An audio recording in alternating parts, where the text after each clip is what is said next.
Hi guys, तर मी आता just आले आहे इचलकरंजीमध्ये. मी आणि माझी फ्रेंड आले आहे. काहीतरी कामासाठी आले होते, पण म्हणलं कामासाठी आले आहे तर आपलं स्वतःचं सुद्धा काम करूया.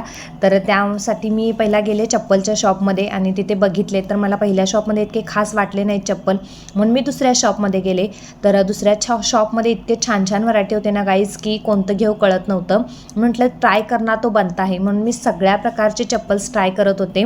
आणि इतके चप्पल्स मी ट्राय केले ना गाईज, पण शेवटी मी पहिला जे बघितलं होतं त्याच्यावरच मन गेलं. पण म्हणलं अजून आहेत व्हरायटी, आपण बघू शकतो. तर मी सगळ्या प्रकारचे बघितले गाईज, आणि हे जे बघितले आहे ना त्यातलं एकही घेतलं नाही मी. घेतलं दुसरं चप्पल. सो तुम्ही गेस करा. त्यानंतर आम्ही गेलो इचलकरंजीमधलं अतिशय छोटं कॅफे आहे गाईज, ते बाहेरच आहे, पण इथे इतकी छान टेस्ट असते ना की काय सांगूच नका. आणि इथला बर्गर तर माझा ऑल टाईम फेवरेट आहे. सो मी बाहेर कुठे जरी गेले ना तर सगळ्यात पहिला माझं एकच काम, पेटपूजा, मग नंतर बाकीचे काम. तर आम्ही डायरेक्ट घरीच निघणार होतो गाईज. तर रस्त्यात आम्हाला एक छोटंसं स्टॉलचं दुकान दिसलं.